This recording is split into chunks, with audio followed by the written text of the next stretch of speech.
The last rays of Arizona sunlight bled across the horizon like an open wound.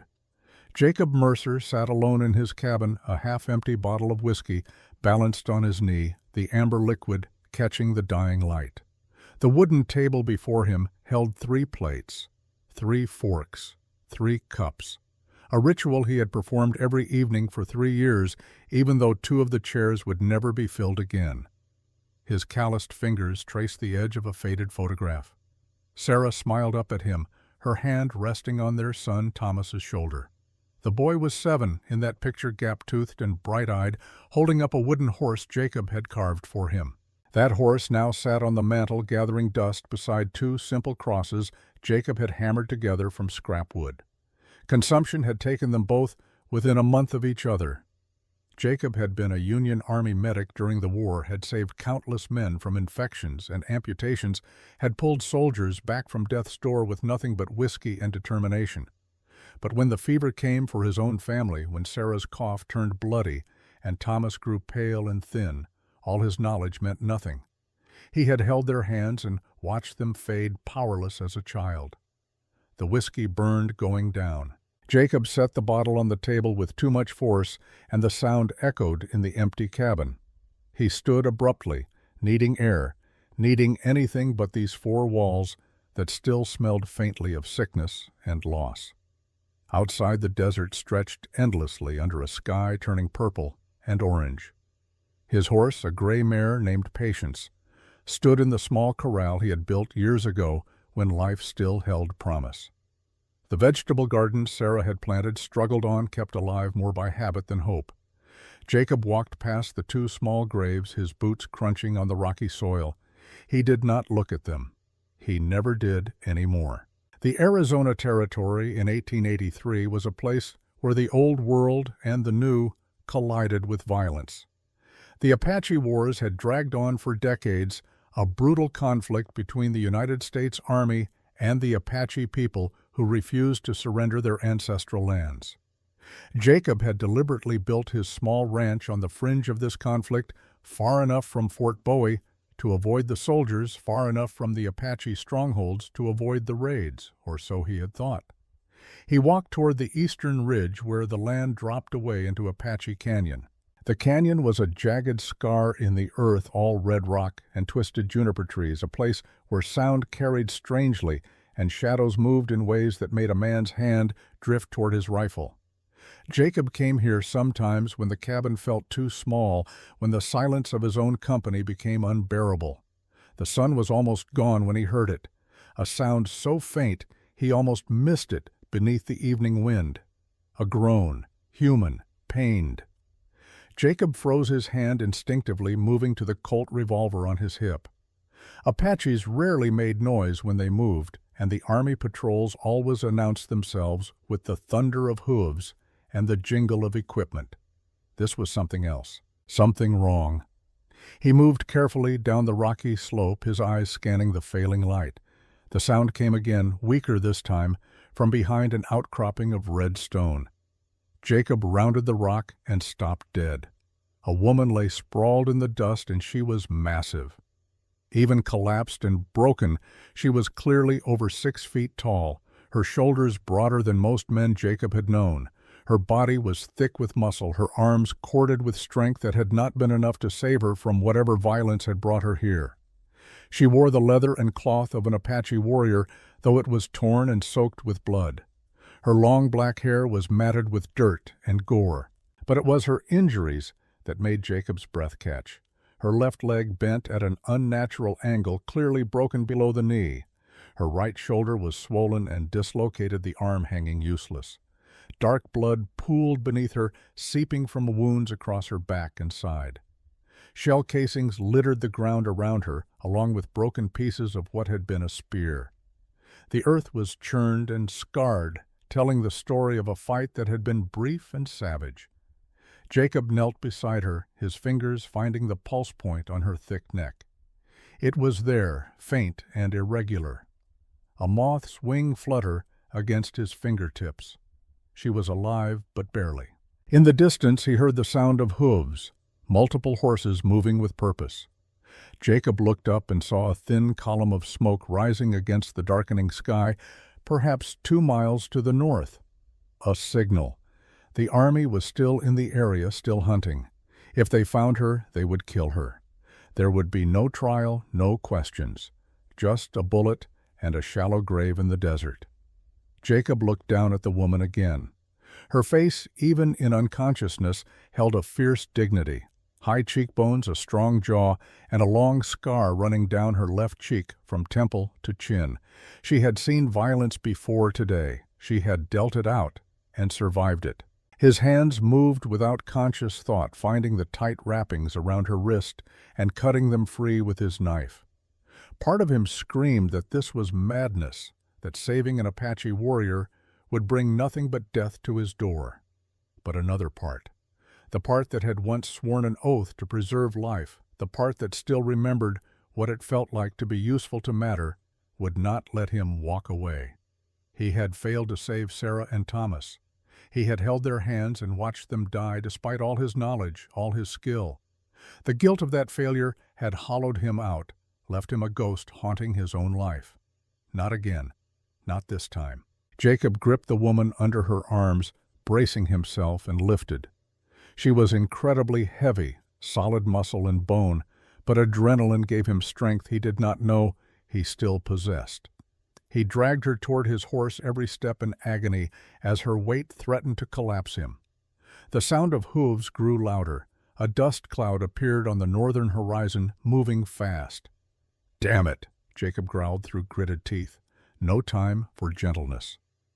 He hauled the woman across Patience's saddle, her massive frame draped over the horse like a fallen tree. He tied her in place with the saddle rope, working with the speed of long practice. Blood dripped from her wounds, pattering onto the rocky ground. The dust cloud was closer now. Jacob could make out individual riders, at least 6 of them cavalry, by the look of their formation. He swung himself up behind the woman's unconscious form, kicked his heels into Patience's flanks, and the mare bolted forward. They crashed through scrub brush and scattered stones, the horse's hooves finding purchase on ground that seemed determined to betray them. Behind them a shout went up. They had been seen. Jacob leaned low over the horse's neck, one arm holding the woman in place, the other gripping the reins. The old mare ran like she understood what was at stake, her breath coming in, great heaving gasps. The landscape blurred past all shadow and rock in the failing light. A rifle shot cracked the air. The bullet sang past, far too close. Another shot and another. Jacob did not look back. He focused on the path ahead, on the familiar terrain that led to his ranch. The cabin was only a mile away now, but it felt like 100. They burst through a stand of juniper trees, branches whipping at Jacob's face. The woman groaned, her body shifting, and for a terrible moment, Jacob thought she would fall. He tightened his grip, his arm screaming in protest. The rotting wooden gate of his property appeared ahead. Jacob did not slow. Patience crashed through it, sending splinters flying, and they thundered into the yard. Jacob hauled back on the reins, and the mare skidded to a stop. He could still hear the cavalry behind them, but the sound was more distant now. They had not followed at full speed. Perhaps they had lost the trail in the darkness, or perhaps they simply did not care enough to chase a lone man into the night. Jacob did not wait to find out. He untied the woman and lowered her as gently as he could to the ground, then half-dragged, half-carried her toward the cabin. She was a dead weight, her body limp and unresponsive. He kicked the door open and pulled her inside, her boots scraping across the threshold.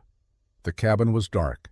Jacob fumbled for matches, lit the oil lamp on the table, and golden light spilled across the room. It was a simple space. A bed in one corner, the table with its 3 place settings, a stone fireplace, shelves holding preserved food, and a few battered books. In another corner, covered with a canvas tarp, sat his old medical bag. He had not opened it in 3 years. Jacob laid the woman on the wooden floor. Her breathing was shallow and ragged, each breath a struggle. Blood pooled beneath her, dark and gleaming in the lamplight. He grabbed the whiskey bottle from the table, tore a strip of cloth from an old shirt, and poured the alcohol over it. His hands shook as he pressed the cloth to the worst of her wounds, a deep gash along her ribs. The woman's eyes flew open, and she screamed a sound of such raw agony that it drove into Jacob's chest like a blade. She tried to push him away, her good arm swinging wildly, catching him across the jaw and sending him sprawling. Jacob scrambled back to his feet, tasting blood. "I'm trying to help you," he said, though he doubted she understood English. She stared at him with eyes like black fire, her chest heaving. Then, just as suddenly as the strength had come, it left her. Her eyes rolled back and she collapsed again into unconsciousness. Jacob did not hesitate this time. He moved to the corner and pulled the canvas tarp away from his medical bag. Dust rose in a cloud. The leather was cracked and dry, the brass buckles tarnished, but when he opened it, everything was still there. Scalpels, forceps, needles, and catgut tourniquets, bottles of carbolic acid and laudanum. The tools of his former trade. He worked through the night. First, he cleaned the wounds as best he could, pouring whiskey over each one and wiping away the blood and dirt. The gash in her side was deep, but had missed anything vital. The wounds on her back were shallow, likely from shrapnel or ricocheting bullets. The leg was worse. The bone had snapped cleanly, but it had shifted, and Jacob had to pull it back into alignment. He braced himself, gripped her ankle and thigh, and pulled. The bone ground together with a sound that made his stomach turn. The woman groaned in her unconsciousness, but did not wake. Jacob splinted the leg with 2 pieces of wood from a broken chair, wrapping them tight with strips of cloth. Then he turned his attention to the shoulder. Dislocated shoulders were something he had dealt with countless times during the war. He positioned himself, braced his foot against her side, gripped her arm, and pulled. The shoulder popped back into place with a wet sound. Jacob bound it tight to keep it immobile. By the time he finished, the first light of dawn was creeping through the cabin's single window. Jacob sat back against the wall, exhausted, his hands sticky with blood. The woman lay before him, her chest rising and falling with more regularity, now her breathing less labored. He looked at her face in the growing light.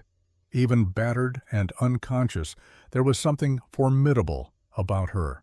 She was not beautiful in any conventional sense. Her features were too harsh, her frame too large, her body marked by too many scars. But there was a strength there, a presence that filled the small cabin. On her right wrist, just visible beneath the bandages Jacob had wrapped, was a scar he had not noticed before. It was a burn mark in the shape of a 5-pointed star, old and deliberately made. A brand. Someone had burned that mark into her flesh with intention. Jacob frowned, his mind working. Branding was not an Apache custom. It was something the army sometimes did to prisoners to mark them, to humiliate them. His stomach turned at the thought. Outside, the sound of hooves made him freeze. Jacob grabbed his Winchester rifle from beside the door and moved to the window, peering through the gap in the shutters. A single rider approached, walking his horse slowly. The man wore the blue uniform of a cavalry officer, but no insignia Jacob recognized.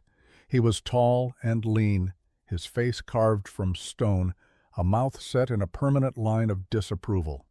The officer stopped his horse outside the fence and called out, "Hello, the house!" Jacob did not move. "I know you're in there," the officer continued. His voice was calm, almost pleasant. "I'm Captain Ellis Drake, 3rd Cavalry, out of Fort Bowie. I'm looking for a dangerous fugitive, an Apache woman. Large, very large. Have you seen her?" Jacob's finger tightened on the rifle's trigger. Through the window he studied Drake's face. There was something wrong in those eyes, something that made Jacob's skin crawl. "No Apaches around here," Jacob called back. "Just me and my ghosts." Drake was silent for a moment. Then he smiled, and it was not a pleasant expression. "Ghosts. Yes, I heard about your family. Tragic. Consumption wasn't a terrible way to go." Jacob's jaw clenched. "How did this man know about Sarah and Thomas, this woman I'm looking for?" Drake continued. "She's a killer. Murdered 6 soldiers at Fort Bowie just last week, ripped one man's arm clean from his socket. She's an animal, not a woman. If you see her, you'd best put a bullet in her head and save us all the trouble." "What did she want at the fort?" Jacob asked before he could stop himself. Drake's smile widened. "Funny you should ask. She was looking for someone, a little Apache boy. Her brother, we think, caused quite a scene. But there's no record of any Apache children at Fort Bowie. She was mistaken." He paused, letting that sink in. "Or perhaps she was lied to," Drake added his tone, suggesting he found the idea amusing. "Either way, she's a threat to every settler in the territory. When we find her, there won't be a trial, just a rope or a bullet, whichever is more convenient." Jacob's mind raced. A brother. The woman was looking for her brother, and Drake had just admitted, however casually, that someone might have lied to her. "I'll keep my eyes open," Jacob said flatly. Drake nodded, touched the brim of his hat in a mocking salute, and turned his horse. But before he rode away, he looked back at Jacob's cabin one more time, his eyes lingering on the closed door on the dark windows. "You know, Mr. Mercer," Drake called out, "some ghosts don't stay buried. You'd do well to remember that." Then he rode away, his horse's hooves kicking up small clouds of dust that hung in the morning air. Jacob waited until Drake was completely out of sight before he moved from the window. His heart was pounding. Drake knew his name. Drake knew about his family. And Drake was lying about something Jacob was certain of it. He turned back to the woman on the floor. She had not moved during the exchange, but her eyes were open now, staring at him with an intensity that froze him in place. They looked at each other for a long moment. Jacob slowly lowered the rifle, setting it aside. The woman's eyes tracked the movement, wary, but not hostile. "You heard that?" Jacob asked, though he expected no answer. To his surprise, she spoke. Her voice was rough, her English heavily accented and broken, but understandable. "He lies." Jacob's eyebrows rose.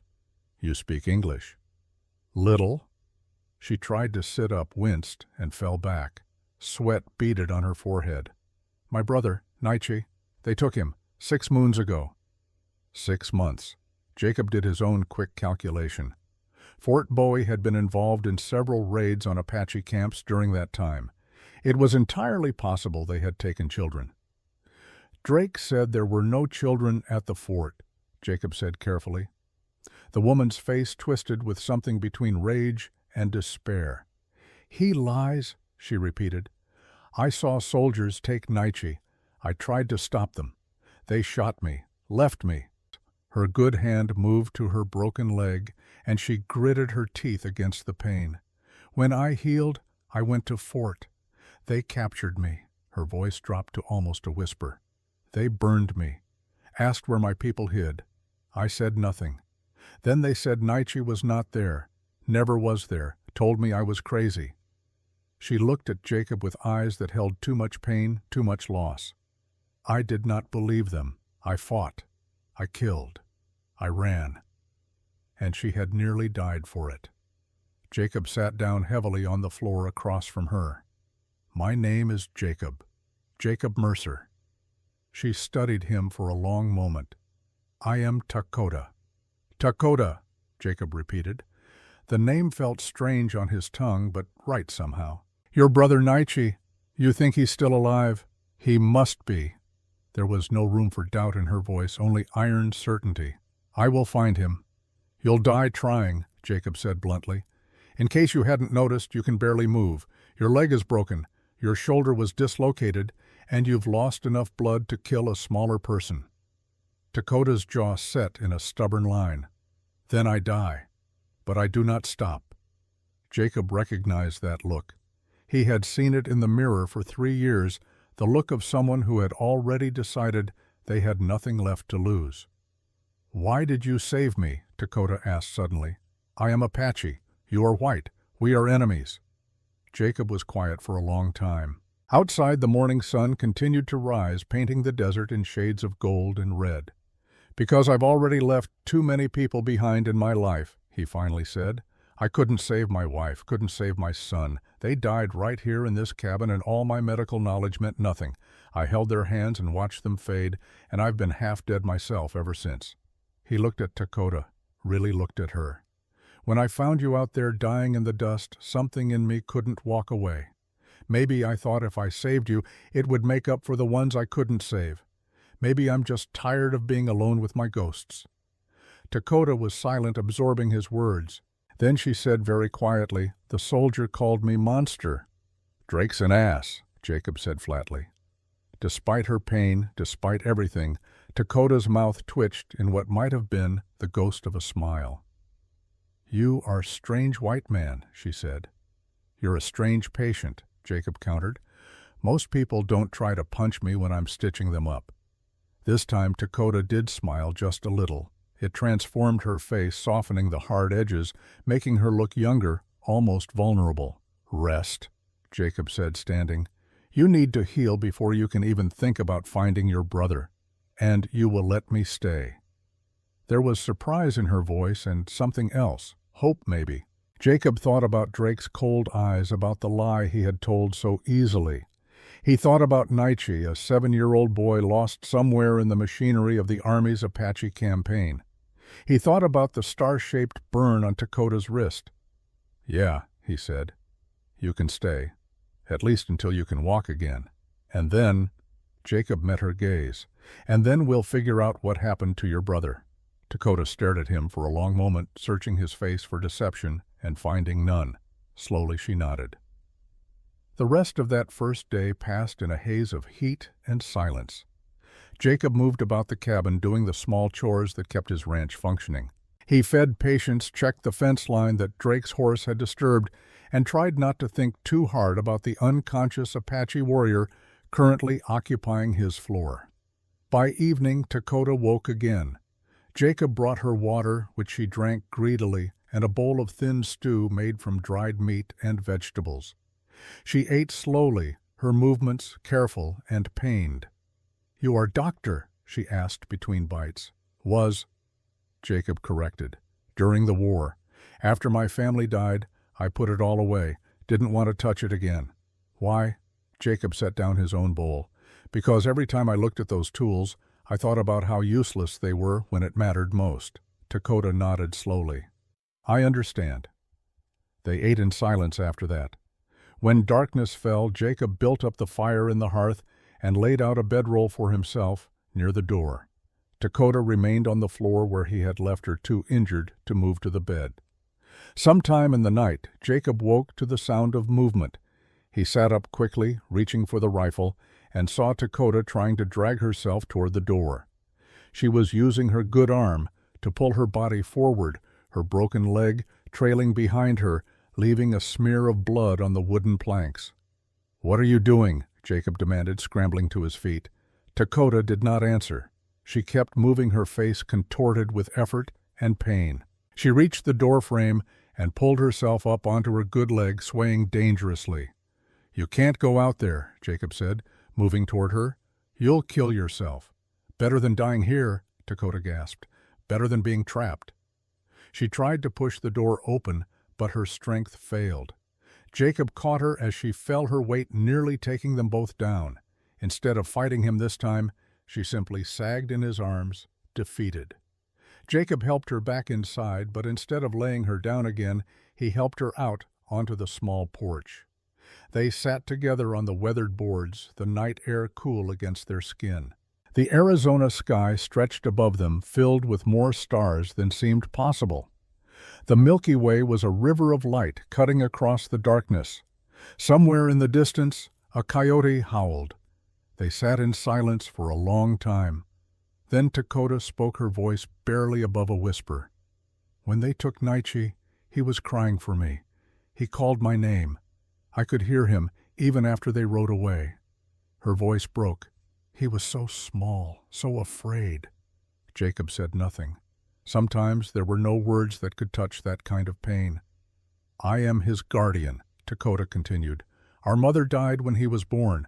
Our father was killed by soldiers 2 summers ago. I raised Nietzsche. I taught him to ride, to hunt, to be brave. And then I failed him." "You didn't fail him," Jacob said quietly. "They shot you, left you for dead. You did everything you could. It was not enough." Jacob thought about Sarah's final hours, about how he had sat beside her bed and listened to her labored breathing, knowing there was nothing he could do. He thought about Thomas, so small and frail in those last days, asking when he would feel better. "It never is," he said. "But that doesn't mean we stop trying." Dakota turned to look at him, her dark eyes reflecting starlight. "You will truly help me find him." Jacob nodded. "If your brother is alive, we'll find him. But we have to be smart about it. We can't just charge into Fort Bowie. They'll kill us both." "Then what do we do? First you heal, then we start asking questions, quietly. I have friends, other former Army medics, doctors at other forts. Someone will know something about where they take Apache children." Dakota was quiet for a moment. Then she reached out with her good hand and placed it on Jacob's shoulder. The gesture was awkward, unpracticed, as if she was not used to showing gratitude or trust. "Thank you," she said simply. Jacob felt something shift in his chest, some long frozen part of himself beginning to thaw. For the first time in 3 years, he felt like he had a purpose beyond simply surviving each day. "Come on," he said, standing and offering his hand. "Let's get you back inside before you freeze." This time Dakota took his hand without hesitation. Over the next week, a routine developed. Each morning, Jacob would change Dakota's bandages and check her wounds for infection. He made her drink willow bark tea for the pain, though she complained it tasted like dirt. He brought her food, water, and told her stories about his life before the war, before the ranch, when he had been young and foolish and full of dreams. In return, Dakota taught him words in Apache. She told him about her people, about the sacred mountains, and the old ways that were being destroyed piece by piece. She spoke of Nietzsche with a tenderness that seemed at odds with her fierce exterior, describing how he loved to catch lizards and how he laughed at everything. On the third day, Jacob helped her outside to practice putting weight on her injured leg. She leaned heavily on a crutch he had made from a strong branch, her face pale with effort. But she did not complain. She simply gritted her teeth and took one step, then another. "You're stubborn as a mule," Jacob observed. "Mules are smart," Dakota countered. "They know when to kick." Despite himself, Jacob laughed. It was a rusty sound, unused for so long it felt foreign. On the 5th day, a scrawny wolf appeared near the chicken coop just after dawn. Jacob grabbed his rifle, but before he could aim, Dakota had already seized the wooden crutch and hobbled outside with surprising speed. The wolf turned toward her, lips curling back from yellow teeth. Dakota did not hesitate. She swung the crutch like a club, the wood connecting with the wolf's skull with a crack that echoed across the yard. The animal dropped, twitched once, and lay still. Jacob stood in the doorway, rifle forgotten in his hands, staring at her in disbelief. Dakota turned, breathing hard, and met his gaze. "Chicken is not for wolf," she said matter-of-factly. Then her leg gave out, and she collapsed. Jacob rushed forward and caught her before she hit the ground. She was heavy, solid, but he managed to lower her gently to the dirt.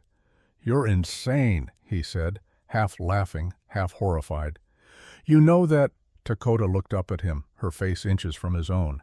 "You are weak," she said, but there was no malice in it, almost a teasing quality. It was the first time Jacob had held someone close since Sarah died. The first time he had felt the weight of another person depending on him, trusting him.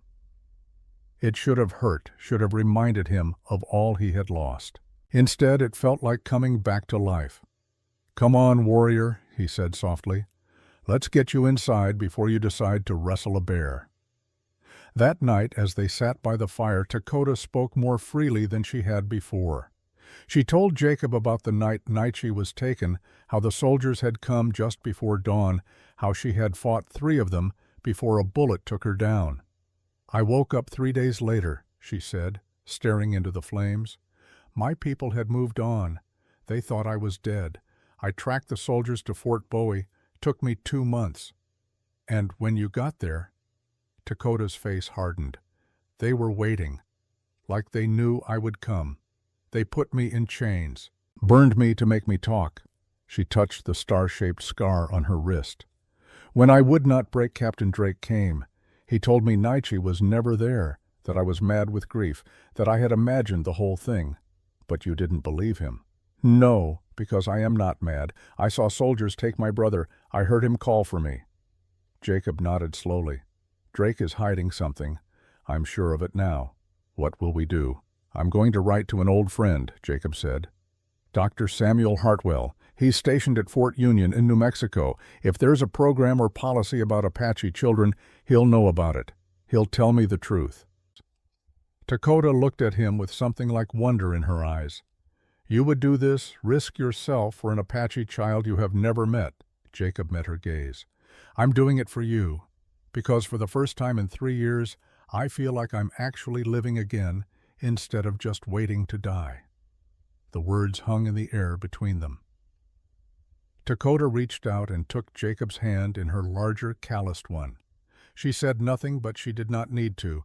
The gesture said everything. They sat like that for a long time, two broken people beginning to heal each other, while outside the desert night stretched on forever.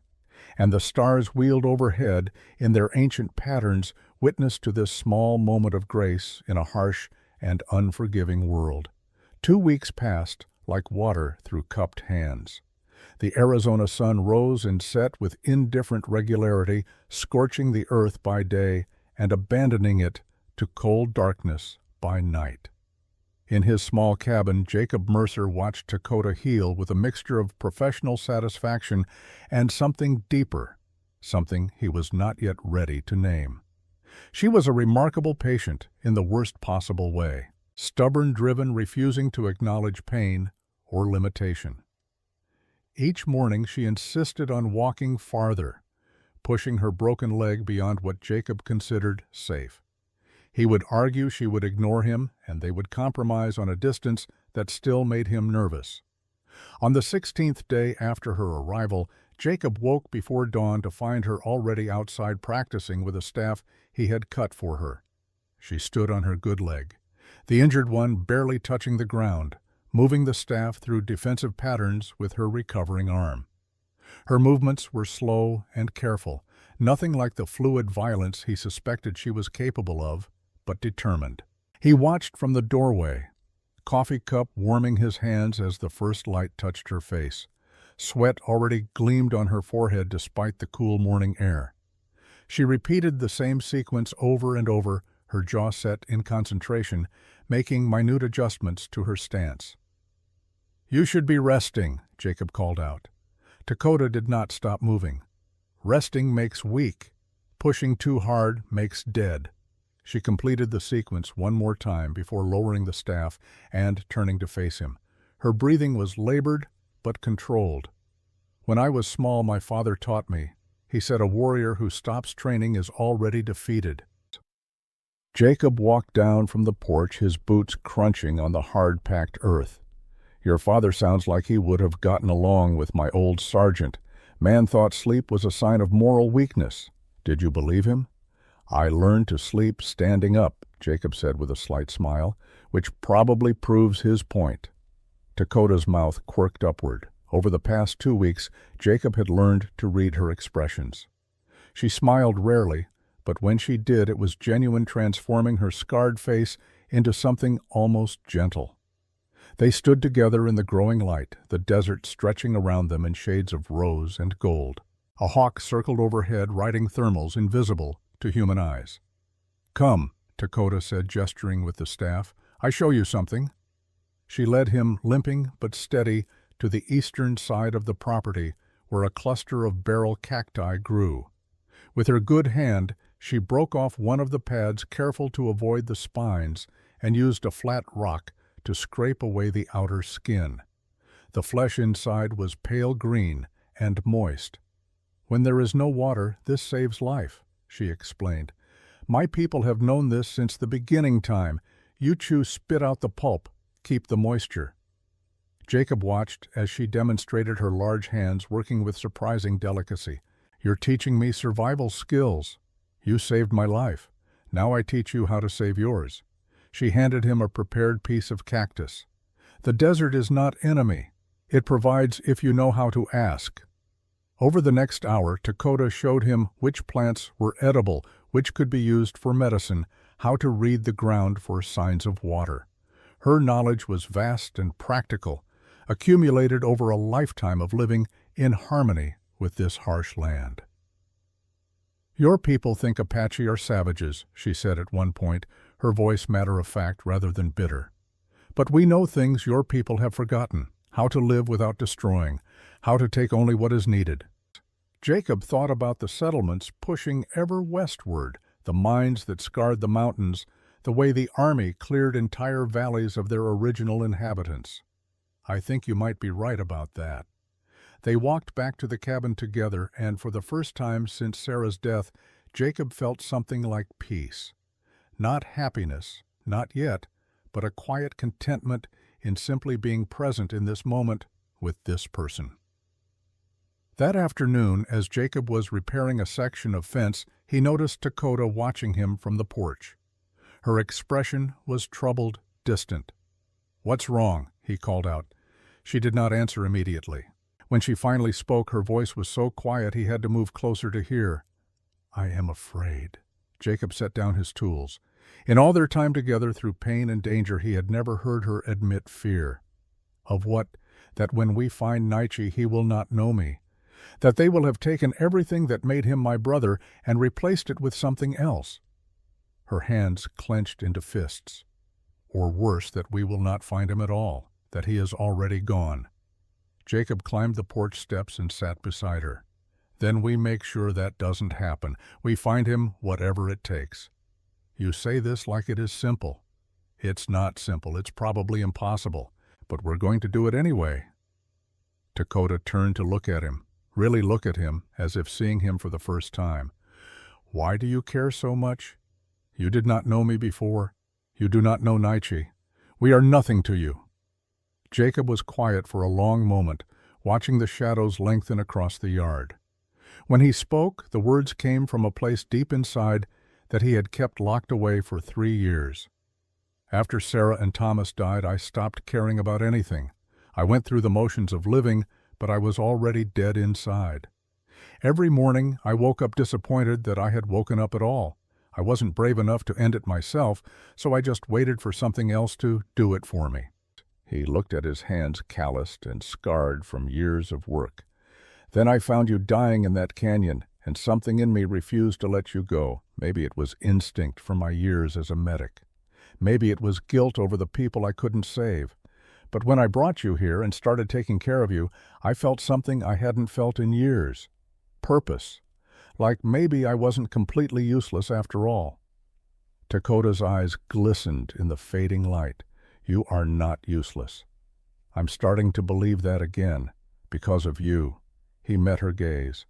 "So when I say I'll help you find Nietzsche, it's not charity. It's not pity. It's because helping you has given me a reason to be alive again. You've saved me as much as I saved you." They sat in silence as the sun touched the horizon, painting the sky in shades of fire. Then Dakota did something that surprised them both. She leaned her head against Jacob's shoulder, her weight settling against him with a trust that felt more intimate than any words. "Thank you," she whispered. Jacob put his arm around her broad shoulders, feeling the solidity of her, the warmth of another living being who understood loss and pain, and the slow, difficult work of healing. They sat like that until the stars emerged, neither one wanting to move, neither one wanting to break this fragile moment of grace. That night Jacob could not sleep. He sat by the window rifle across his knees, watching the moonlit desert. Dakota was asleep on the floor near the fireplace, her breathing deep and even. The sound was oddly comforting, a reminder that he was not alone in the darkness. Around midnight he heard her cry out. He turned to see her thrashing in her sleep, words tumbling from her mouth in Apache. Her face was contorted in anguish, sweat beading on her forehead despite the cool night air. Jacob set the rifle aside and moved to her side. He had seen this before during the war, soldiers reliving battles in their dreams. He knew better than to touch her while she was in the grip of the nightmare. "Dakota," he said quietly, "you're safe. You're at the cabin. It's just a dream." She did not wake. Her hands clenched into fists, and she screamed something that sounded like a name. "Nietzsche." Jacob made a decision. He reached out and gently placed his hand on her shoulder. "Dakota, come back." Her eyes flew open, and her hand shot out, grabbing his wrist with crushing force.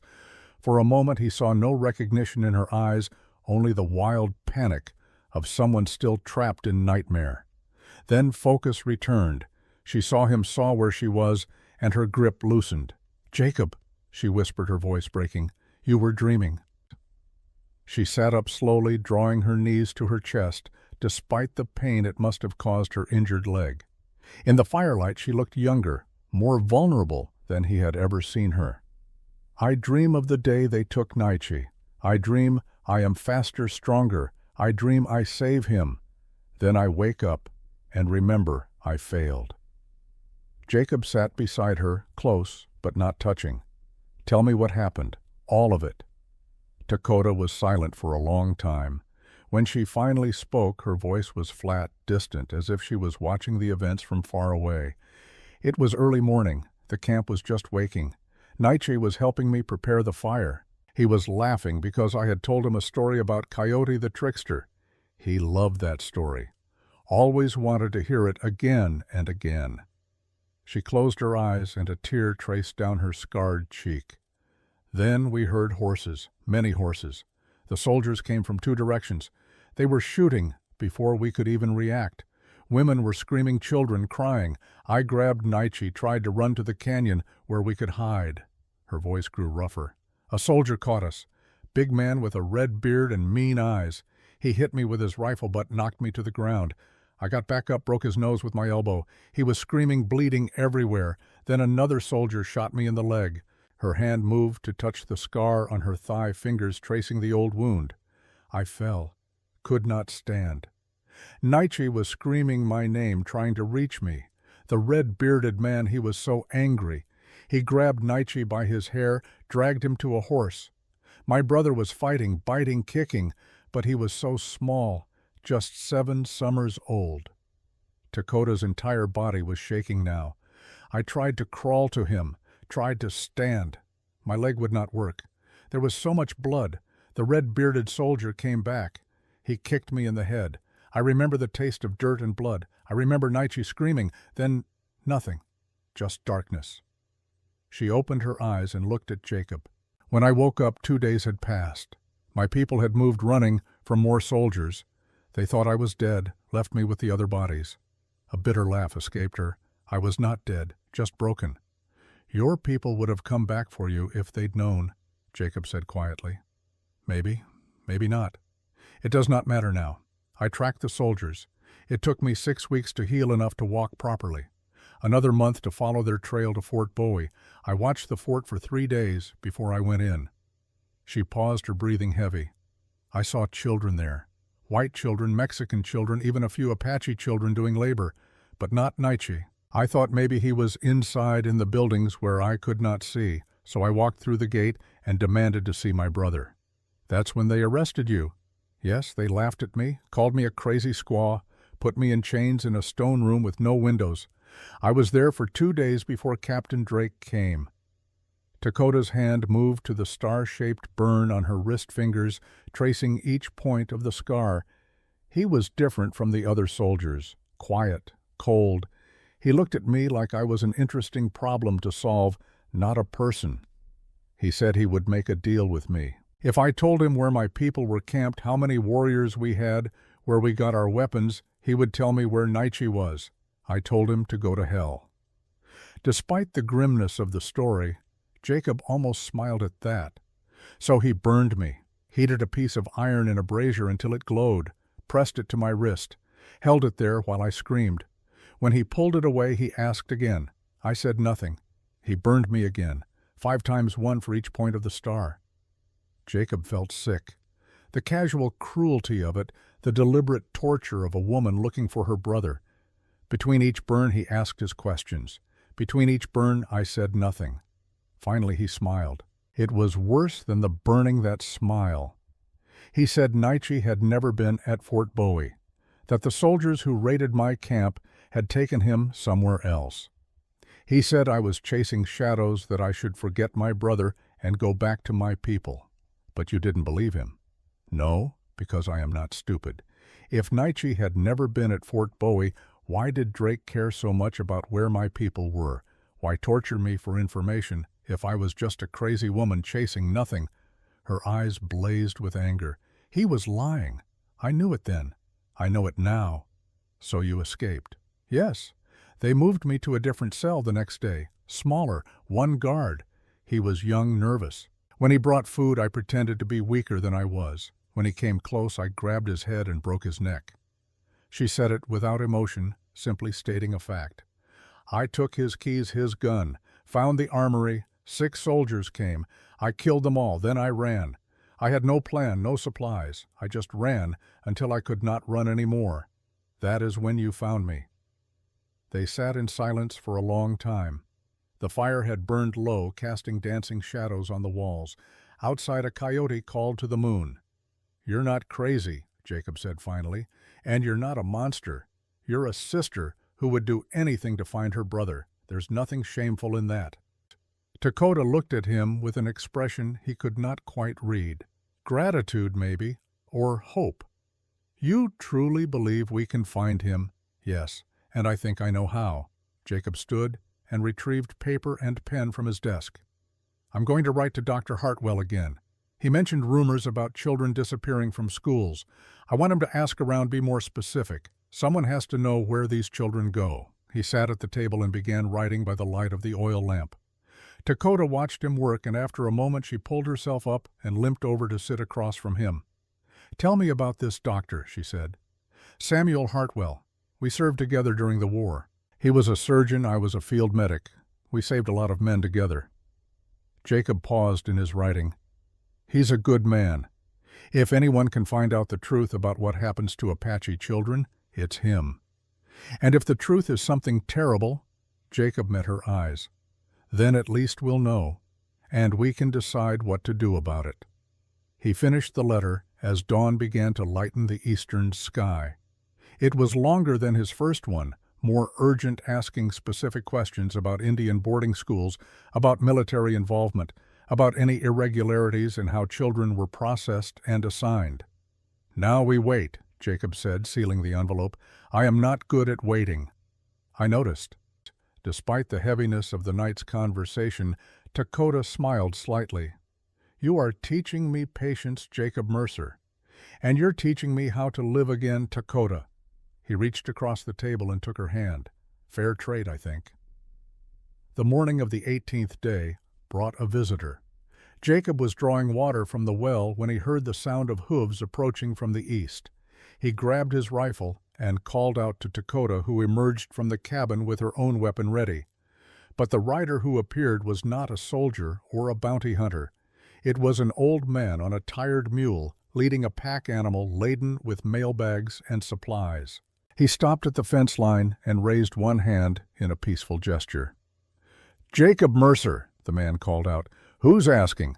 "Name's Ezra Walsh. I carry mail and packages between settlements. Got something here for you from New Mexico Territory." Jacob's heart jumped. Dr. Hartwell's reply.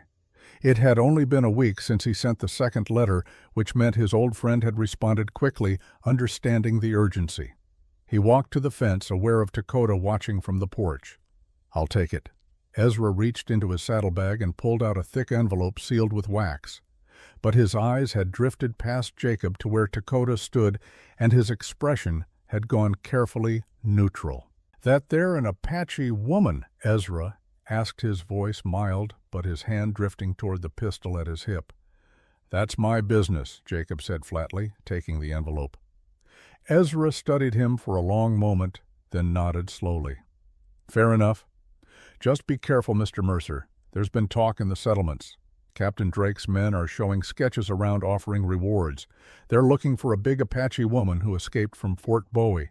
Killed some soldiers, they say." "A lot of Apache in this territory," Jacob said. "Not many built like that one." Ezra gestured toward Dakota with his chin. "And fewer still who'd be living peaceable with a white settler. People are curious. Curiosity brings attention. Attention brings trouble." Jacob felt the weight of the envelope in his hands. "Are you going to report what you've seen here?" Ezra was quiet for a moment. his weathered face thoughtful. "My job is delivering mail and keeping my mouth shut about what I see in people's private business. I've been doing this work for 30 years by following that rule." He tipped his hat. "But others might not feel the same. I'd watch myself if I were you." The old man turned his mule and rode away, leaving Jacob standing with the envelope clutched in his hand. He walked back to the cabin where Dakota waited, tension visible in every line of her body. "The letter," she said, "from your friend." Jacob broke the wax seal and unfolded several sheets of paper covered in neat, hurried handwriting. He read quickly at first, then slower, his expression darkening with each line. When he finished, he looked up at Dakota with eyes that held both anger and determination. "Read it to me," she said. Jacob sat down heavily on the porch step and began to read aloud. "Jacob, I received your letter and immediately began making inquiries. What I've learned disturbs me greatly. You asked about Apache children taken by the Army. The official policy is relocation to Indian boarding schools for education and assimilation. The closest such school to your area is St. Catherine's in New Mexico, run by Catholic sisters but funded and overseen by the Army." He paused, then continued. "The stated goal of these schools is to, quote, civilize the savage, to, quote, kill the Indian and save the man. Children are forbidden to speak their native languages, practice their religions, or maintain any connection to their tribal identity. Their hair is cut, their names are changed, and they are punished severely for any resistance." Dakota's hands clenched into fists, but she said nothing. "But here's what concerns me most," Jacob continued reading. "I spoke with a colleague who worked briefly at St. Catherine's. He said that some children who arrive at the school don't stay there. They disappear from the records after a few weeks or months. When he asked about this, he was told the children had been adopted by Christian families or transferred to other facilities, but there were no transfer papers, no adoption records, nothing official." Jacob's voice grew tight with anger. He said one of the nuns told him in confidence that certain children were being selected by Army officers for something else. She didn't know what, but she suspected it wasn't legal. When she tried to investigate further, she was reassigned to a different mission. He looked at the final paragraph. "Jacob, I don't know what's happening to these children, but something is very wrong. If you're involved in this, somehow be careful. There are powerful people who benefit from the current system, and they won't take kindly to anyone asking difficult questions. If you need help, send word. I'll do what I can. Your friend Samuel." The letter fell silent. Dakota stood perfectly still, her face a mask of controlled fury. They steal children, erase who they are, and then some disappear completely. That's what it sounds like. Nietzsche could be one of those children, the ones who disappeared. Jacob folded the letter carefully. Or he could still be at St. Catherine's. We don't know yet, but now we know where to start looking. Then we go there, now. "Dakota, your leg. I do not care about my leg." Her voice cracked like a whip. "My brother is out there being erased or worse, and I am sitting here healing while he suffers. We leave tomorrow." Jacob stood and moved to face her. "Listen to me.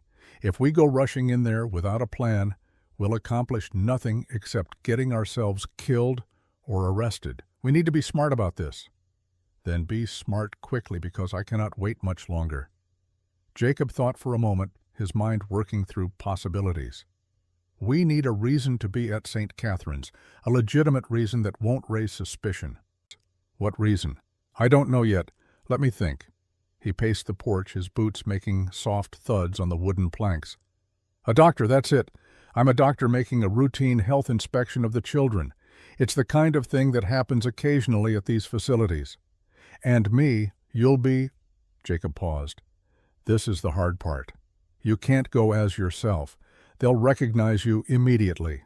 Dakota's jaw set in a stubborn line. "I will not stay here while you go. I'm not asking you to. But we need to disguise who you are. Make you look like something other than an escaped Apache warrior." "How?" Jacob studied her, thinking. "Different clothes. A veil, maybe like some widows wear. We could say you're my assistant, a woman who doesn't speak because of some trauma. People won't question it too hard if we seem legitimate. You think this will work? It has to work. It's the only way we're getting inside that school without guns blazing." Dakota was quiet for a long moment, clearly struggling with the idea of hiding, of pretending to be something she was not. Finally, she nodded. "I will do whatever is necessary to find Naichi, even if it means pretending to be weak and silent."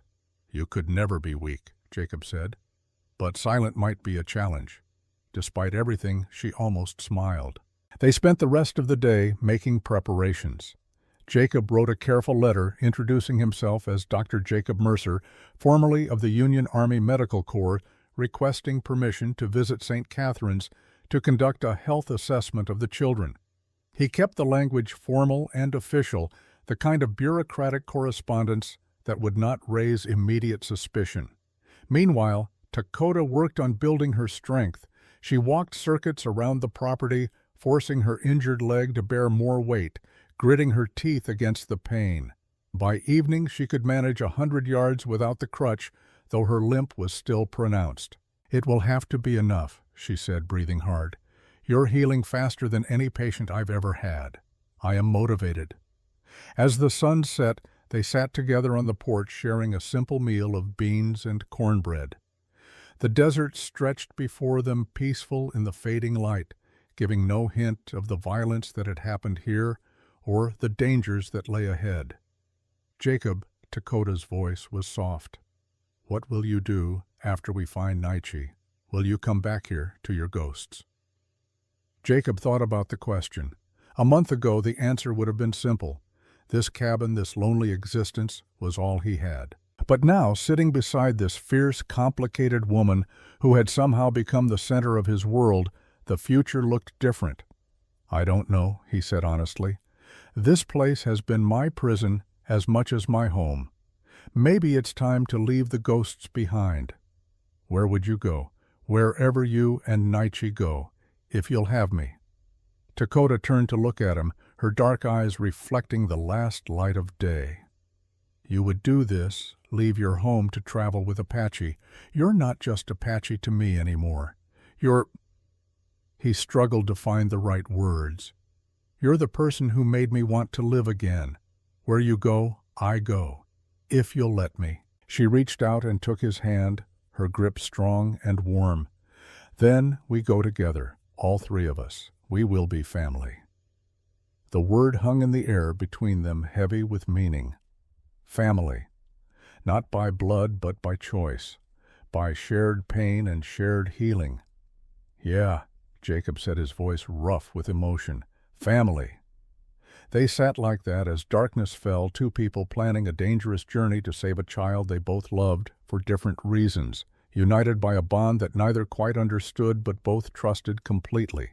3 days later, trouble found them in force. Jacob was in the shed behind the cabin checking their supplies and making lists of what they would need for the journey to New Mexico when Dakota's voice cut through the afternoon heat, sharp and urgent. "Jacob Ryder's many." He grabbed the Winchester and ran to the front of the cabin. Dakota stood on the porch balanced without her crutch, now pointing toward the southern approach. A group of riders came toward them, at least 8 men, spread out in a loose formation. In the lead rode a familiar figure in dusty trail clothes. Silas Cormac had returned, and he had brought friends. The bounty hunters stopped just outside rifle range and sat their horses in a ragged line. Silas nudged his mount forward a few steps, a smile on his weathered face that held no warmth. "Afternoon, Mercer," he called out. "Nice day, isn't it?" Jacob said, nothing the rifle steady in his hands. "See, we had us a talk after we left here last time," Silas continued, his voice carrying across the distance. "And we decided you were hiding something, so we asked around in the settlements. Asked about you. Seems you lost your family a while back. Seems you've been living out here alone, not bothering nobody. Then suddenly you're threatening honest working men who just want to collect a legitimate bounty." "Get to the point," Jacob said. Silas's smile widened. "The point is, we know you got that Apache woman, and we're not leaving without her. Now you can hand her over peaceful and we'll let you live. Or we can take her by force and burn this place to the ground with you in it. Your choice." Jacob felt Dakota tense beside him. He could sense her readiness to fight the coiled violence in her despite her injuries. "Third option," Jacob said. "You turn around right now, and maybe I let you live." The bounty hunters laughed, a harsh sound that echoed across the empty land. "There's 8 of us and 2 of you," one of them called out, "and one of you is a crippled squaw. You really want to make this hard?" Before Jacob could respond, Dakota stepped forward. She stood at her full height, imposing even with her limp, and when she spoke, her voice carried clear and strong. "I am Dakota, daughter of Grey Wolf's sister, Tunaichi. I have killed 6 soldiers. I can kill 8 cowards." She paused. "Come and try to take me. See what happens." The bounty hunters shifted uneasily in their saddles. Facing a woman who openly challenged them to combat was clearly not what they had expected. Silas's smile faded. "Big talk for someone who can barely walk." "Then test me," Dakota said simply. For a moment Jacob thought Silas might actually back down. Then one of the other bounty hunters, the heavy-set man with the scarred forehead, raised his rifle. "Enough talking," he growled. "Let's just—" He never finished the sentence. Dakota's hand moved with shocking speed, snatching the revolver from Jacob's belt and firing in one smooth motion. The bullet caught the man in the shoulder, spinning him backward off his horse. Chaos erupted. The bounty hunters spurred their horses forward, rifles coming up. Jacob dropped to one knee and fired his shot, taking down one of the lead riders. Dakota fired again, missed, adjusted, and her third shot dropped a horse, sending its rider tumbling. "Inside!" Jacob shouted, grabbing Dakota's arm. They ran for the cabin, bullets kicking up dust around their feet. Jacob felt something hot graze his left arm, but kept moving. They crashed through the door, and Jacob slammed it shut, dropping the heavy wooden bar across it. "The windows," he said, moving to the one facing south.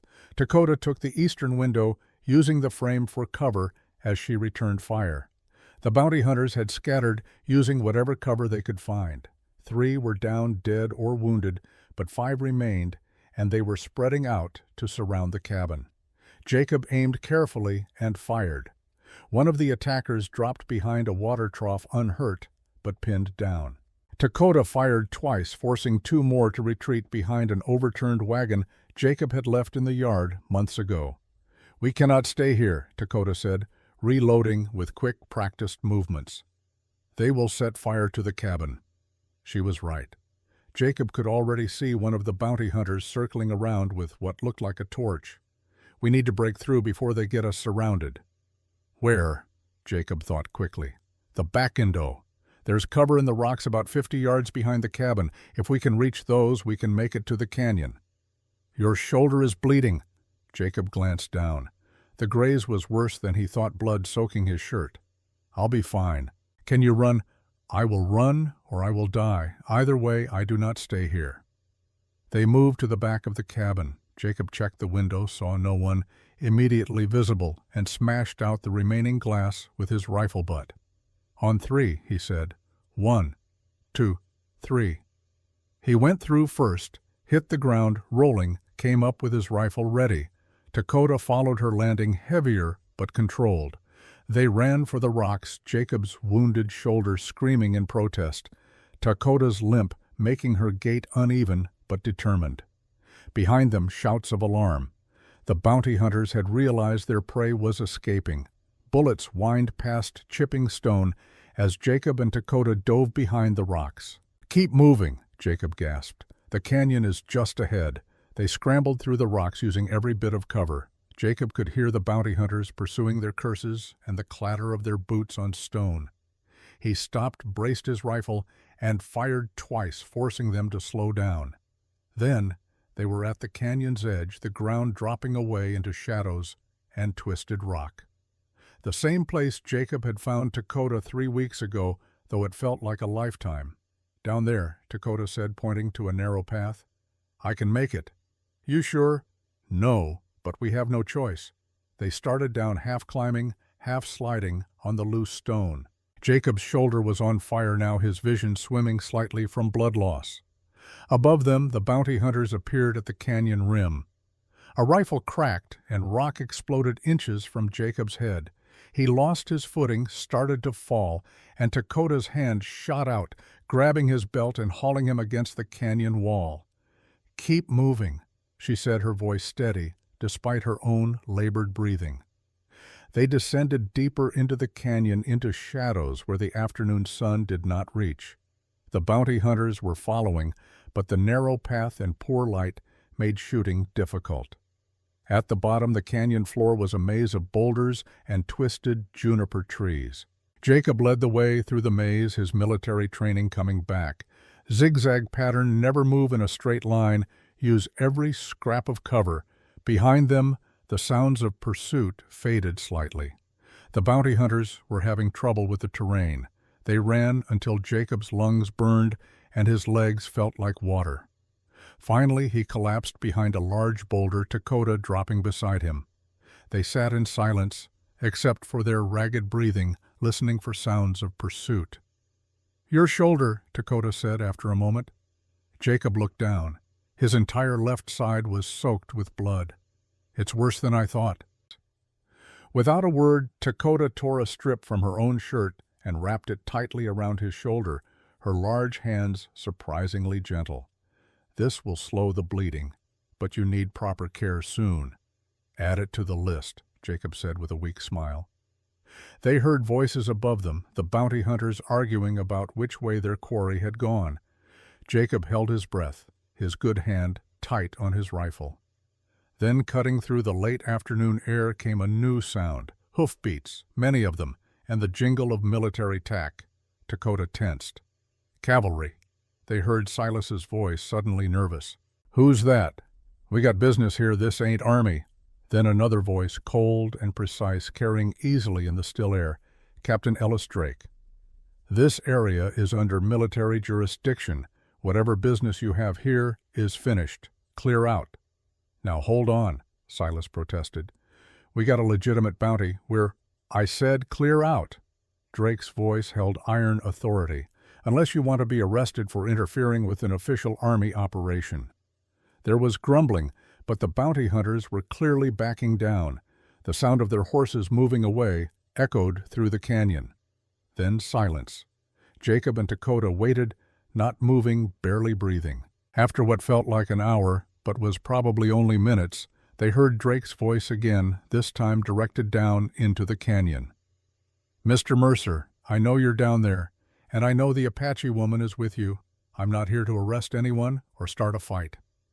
I have a proposition for you, one that might benefit us both." Jacob exchanged a glance with Dakota. Her expression was one of deep suspicion.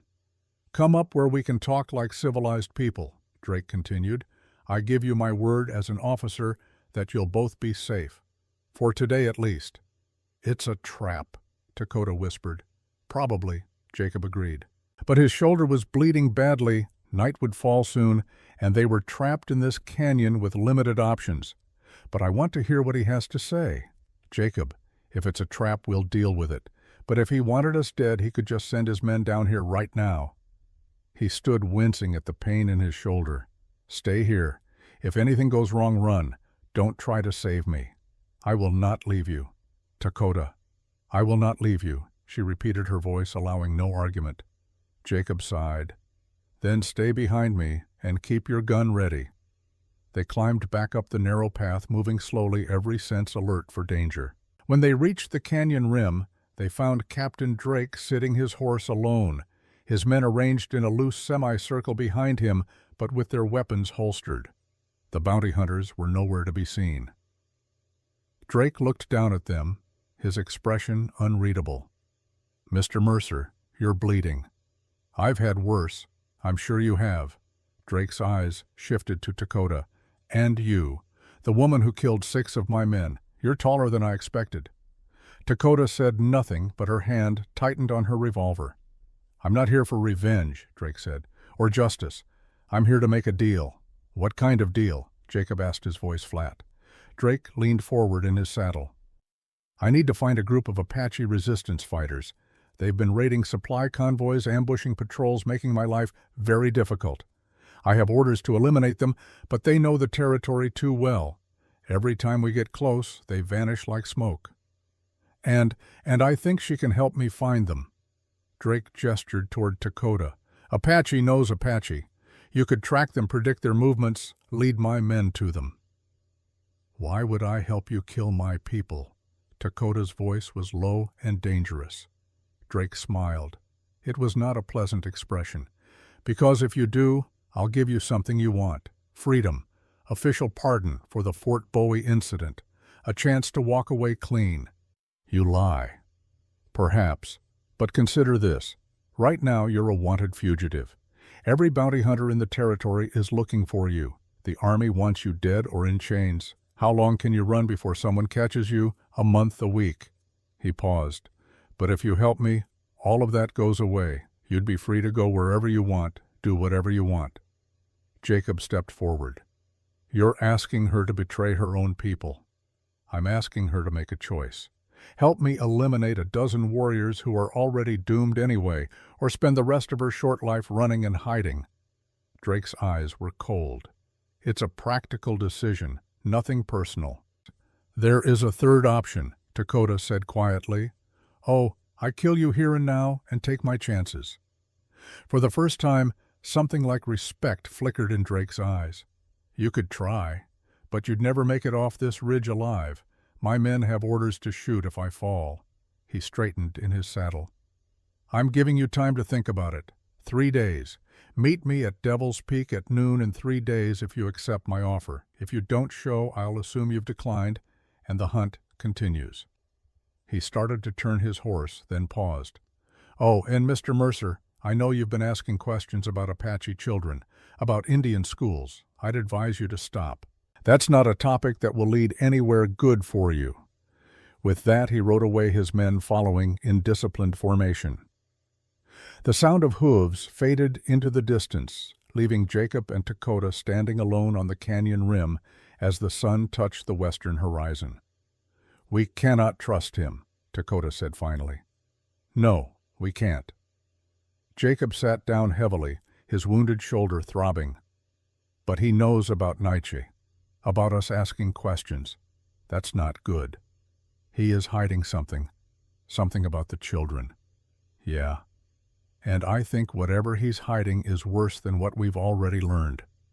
Jacob looked at her. "We need to get to St. Catherine's before Drake figures out that's where we're going. If he realizes we're trying to find your brother, he'll stop us." Dakota knelt beside him, examining his shoulder in the fading light. "This needs cleaning and stitching. We cannot travel with you like this." Then we go back to the cabin. Hope it's still standing after the fight. They made their way back through the canyon as darkness fell. The cabin was still there, scarred by bullet holes, but intact. The bounty hunters had taken or killed most of Jacob's chickens, and his fence was destroyed in places, but the structure itself had survived. Dakota cleaned and stitched Jacob's shoulder by lamplight, her hand steady despite the day's violence. The bullet had gouged a deep furrow but missed bone and major blood vessels. Painful, but not life-threatening if it didn't get infected. "You did good work today," Jacob said as she bandaged the wound. "I nearly got you killed." "You saved my life, again. I'm starting to lose count." Dakota's mouth quirked slightly. "Then we are even. You saved mine first." They sat together in the lamplight, exhausted and battered, but alive. Outside, the desert night settled in with its usual indifference to human drama. "What do we do about Drake's offer?" Dakota asked. "We ignore it. Focus on finding Nietzsche. That's what matters." "He will not let us ignore him." "Probably not." Jacob stood carefully testing his shoulder. "But we have 3 days before he expects an answer. That's 3 days to get ready and leave for New Mexico. Can you travel in 3 days?" "I'll have to. We're out of time, Dakota. Drake knows we're asking about the children. He might warn St. Catherine's to be on guard. We need to move fast." Dakota nodded slowly. "Then we prepare. And when you are ready, we go." They spent the next 2 days in frantic preparation. Jacob wrote a more urgent letter to St. Catherine's, claiming an immediate need to inspect conditions due to reports of illness. He forged official-looking documents on paper he had saved from his army days, creating the illusion of authorization. Meanwhile, Dakota practiced moving without her limp, forcing herself to walk naturally despite the pain. She also worked with the disguise Jacob had suggested, learning to move in the heavy dark dress and veil he had found in Sarah's old trunk. It pained him to see another woman wearing his dead wife's clothes, but Sarah would have understood. She had always helped those in need. On the third day, they loaded their remaining supplies onto 2 horses. Patience would carry Jacob, and they had traded for a larger, stronger horse that could handle Dakota's weight. They would ride east first, then north, staying off main trails as much as possible.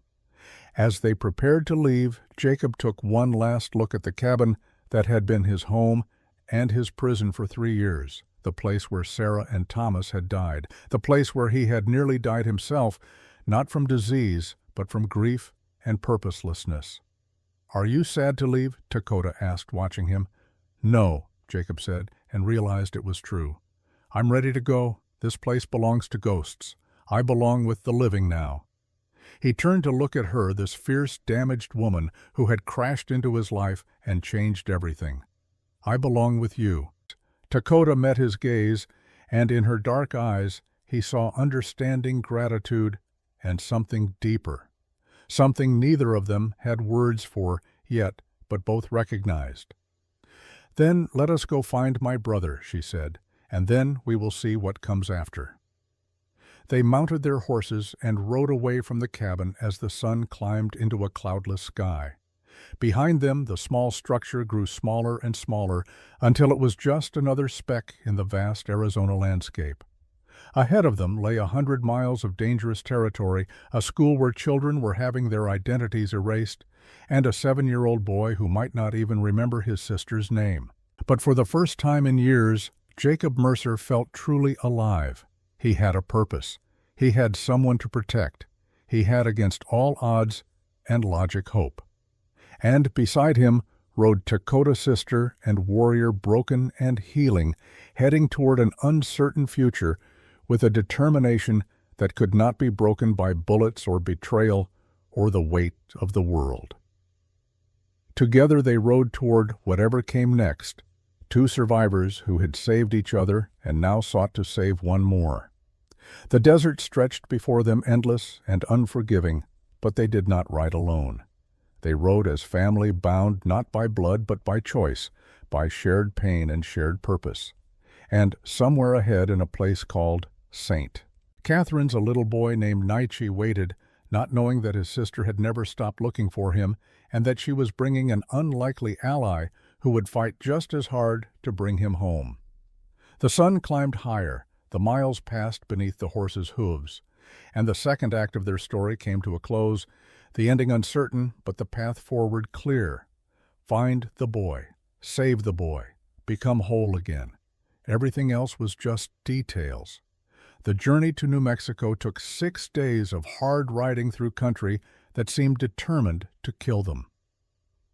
The Arizona Territory gave way gradually to high desert plains, then to rolling hills covered in pinon and juniper. They traveled mostly at night, sleeping in hidden camps during the day, avoiding settlements and army patrols alike. Jacob's shoulder healed slowly, the wound closing, but leaving him weakened. Dakota watched him carefully, rationing their water and food, finding game where Jacob would have seen nothing. She moved with increasing ease, her leg growing stronger each day, though she still favored it slightly when she thought he wasn't looking. They spoke little during those days, conserving energy for the journey. But the silence between them was comfortable, the silence of 2 people who understood each other beyond words. On the morning of the 7th day, they crested a ridge and saw Saint. Catherine's Indian boarding school spread out in the valley below. It was larger than Jacob had expected. A cluster of adobe buildings arranged around a central courtyard surrounded by a low stone wall that was more symbolic than defensive. A chapel with a small bell tower stood at the north end, its white walls gleaming in the morning sun. Beyond the main buildings were smaller structures, dormitories perhaps, and beyond those fields where children could be seen working even at this early hour. "There," Dakota breathed, her voice tight with emotion. Nietzsche is there. I can feel it. Jacob studied the layout with a tactical eye. 2 entrances, one main gate facing east, another smaller gate on the western side. Guards at neither, just what looked like a porter's station near the main entrance. The place had the appearance of a school, not a prison, but Jacob knew appearances could be deceiving. "We go in as planned," he said. "I'm Dr. Mercer, conducting a routine health inspection. You're my assistant, a woman who doesn't speak due to trauma. We stay calm, ask to see the children's quarters, look for Nietzsche. And when we find him, we improvise." Jacob turned to look at her. The heavy black dress and veil transformed her appearance completely. From a distance, she looked like any morning woman of the frontier. Only up close could you see the fierce intelligence in her dark eyes, the warrior's bearing that no amount of disguise could truly hide. "Ready." Dakota adjusted her veil, her hands steady, despite what Jacob knew must be tremendous tension. "I have waited 6 months for this moment. I am ready." They rode down the ridge and approached the main gate. As they drew closer, Jacob could hear children's voices, high and thin, reciting something in unison. The sound made his skin crawl. It reminded him too much of military drills, of breaking spirits to create obedience. A nun emerged from the porter's station as they approached. She was perhaps 40, with a kind face weathered by sun and wind, wearing the black and white habit of her order. Her eyes took in Jacob's travel-stained clothes and Dakota's veiled figure with practiced assessment. "Good morning," Jacob said, dismounting carefully to favor his healing shoulder. "I'm Dr. Jacob Mercer. I wrote ahead about conducting a health inspection of the children." The nun's expression became guarded. "Dr. Mercer, yes, we received your letter only yesterday. Mother Superior was expecting more notice. I apologize for the short time frame. There have been reports of respiratory illness in several territorial schools. The Army has asked me to conduct rapid assessments to prevent any outbreaks." Jacob kept his voice professional, authoritative. "This is my assistant, Mrs. Black. She's a trained nurse but doesn't speak. A tragedy some years ago." The nun's expression softened as she looked at Dakota. "I'm Sister Agnes. Please come inside.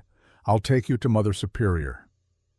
They were led through the main gate into the courtyard. Up close, the school was even more disturbing. Children of various tribes, all dressed in identical gray uniforms, moved in orderly lines between buildings. Their hair was cut short in the white style, their faces expressionless. None of them spoke or made eye contact with the visitors. Jacob felt Dakota's tension through the hand she briefly touched to his arm. Somewhere in this place was her brother transformed into one of these silent, obedient ghosts. Sister Agnes led them to the main building and into a sparse office where an elderly nun sat behind a heavy wooden desk. Mother Superior Maria was perhaps 70, her face lined but her eyes sharp and assessing. "Dr. Mercer," she said, not rising, "your letter mentioned concerns about respiratory illness." "Yes, Mother Superior. Several schools have reported cases of pneumonia and tuberculosis. The Army wants to ensure no outbreaks occur in their contracted facilities." "We've had no illness here." "I'm glad to hear it, but a proper examination of the children would confirm that and allow me to report back positively on conditions here." Jacob pulled out his forged authorization papers. "I have orders from the Territorial Medical Officer." Mother Superior studied the papers for a long moment. Jacob kept his breathing steady, his expression neutral. The documents were good forgeries, but they wouldn't stand up to detailed scrutiny. Finally, she nodded.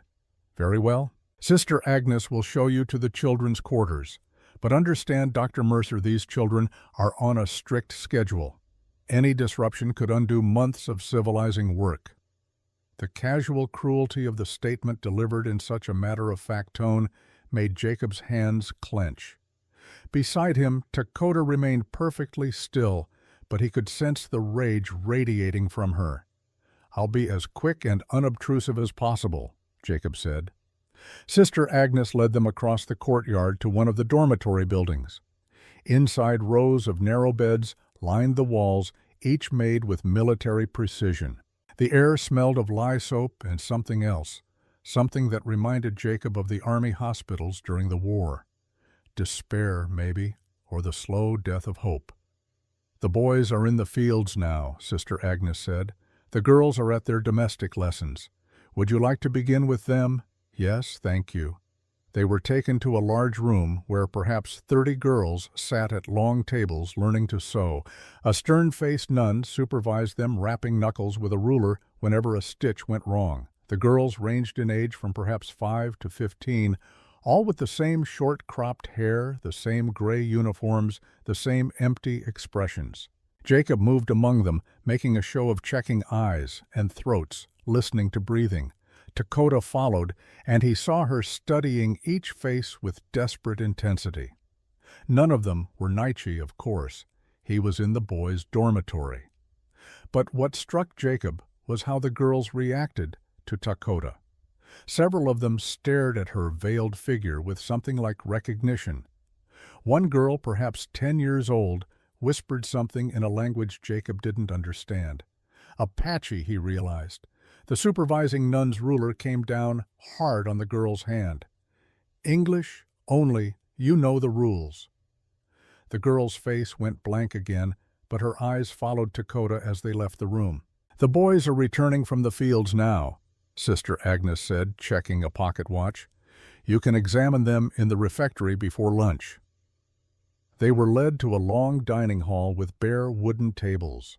Through the windows, Jacob could see a line of boys marching across the yard, hoes and rakes on their shoulders like rifles.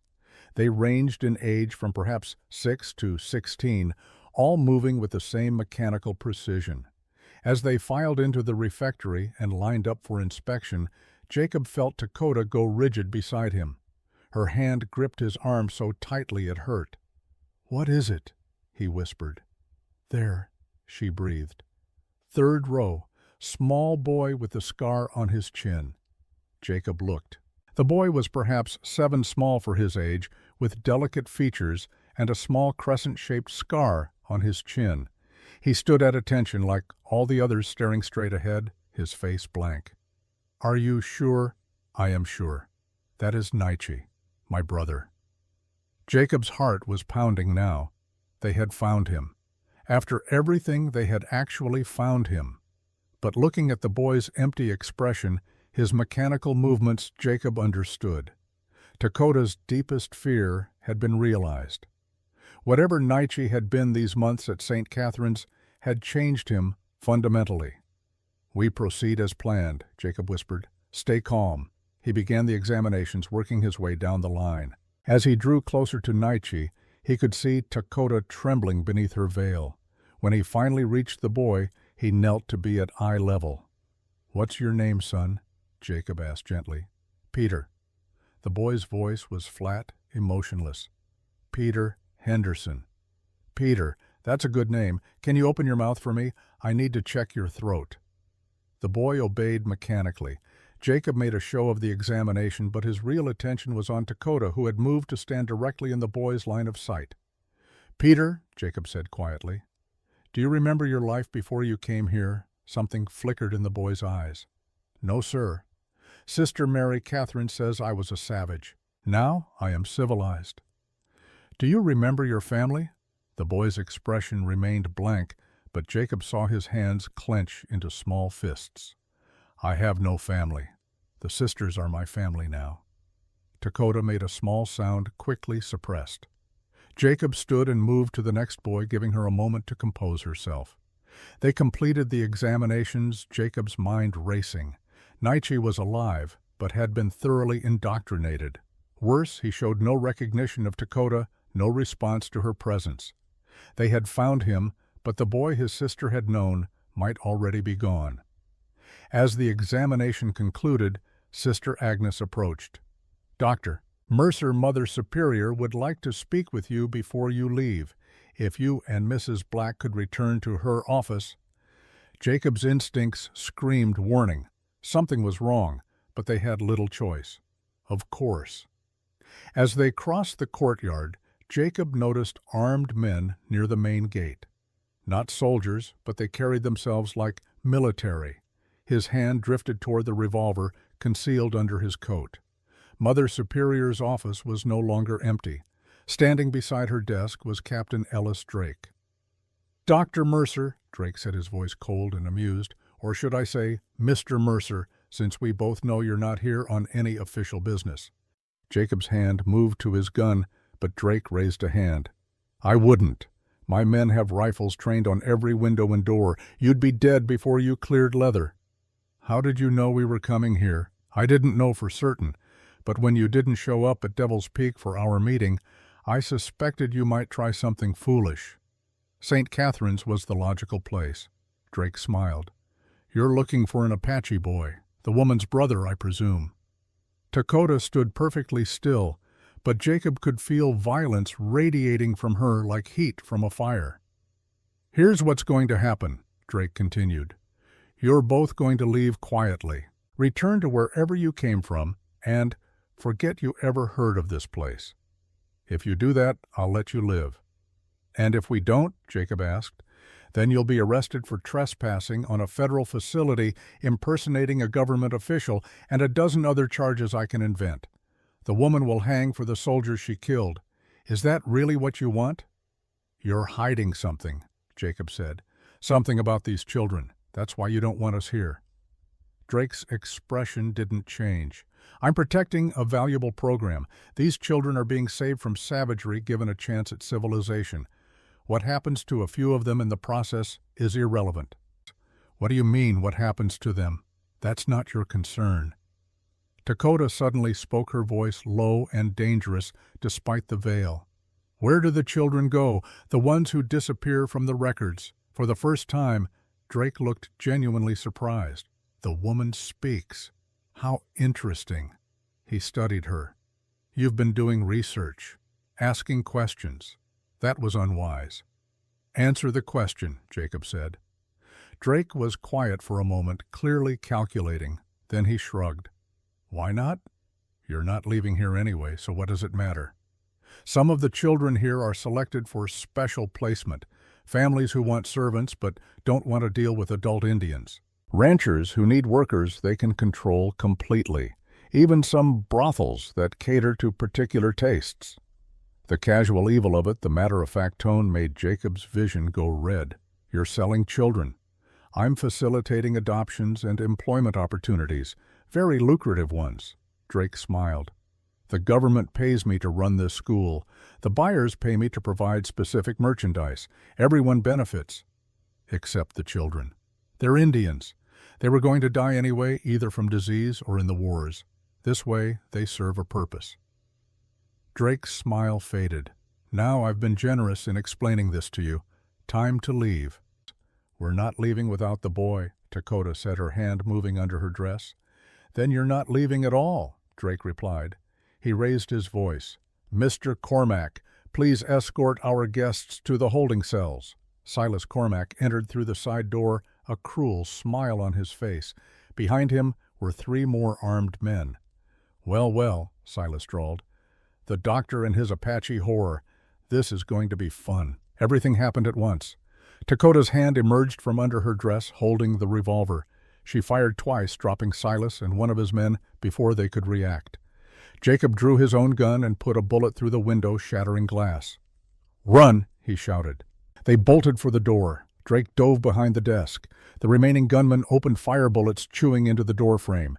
Jacob and Dakota burst into the courtyard and ran toward the main gate. Chaos erupted. Children scattered screaming. Nuns shouted in confusion. Drake's men poured from buildings, rifles ready. They weren't going to make it to the gate. There were too many armed men, too much open ground to cover. Then, incredibly, help came from an unexpected source.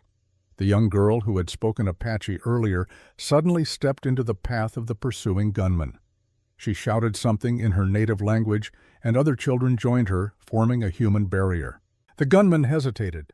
They could shoot through the children, but even these hard men balked at massacring kids in cold blood. The Western Gate. Sister Agnes appeared beside Jacob, her face pale but determined. "Follow me." She led them at a run through the compound. Behind them, Drake was shouting orders, trying to organize pursuit without killing the children who were deliberately interfering. They reached the western gate. Sister Agnes fumbled with keys, her hands shaking. "I knew something was wrong here. I tried to tell the church, but no one would listen." The gate swung open. "Go. Find the authorities in Santa Fe. Tell them what's happening here." "Come with us," Jacob said. "I can't. These children need someone on the inside, someone who will remember their names, their real names, even if they forget themselves."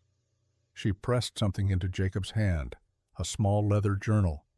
"This has records, names of children who disappeared where they were sent. Use it." Then she was gone, running back toward the chaos to help slow the pursuit. Jacob and Dakota ran for their horses, which they had left tied near the western wall. Bullets kicked up dust around them. Jacob returned fire blindly, just trying to slow the pursuers. They reached the horses and mounted.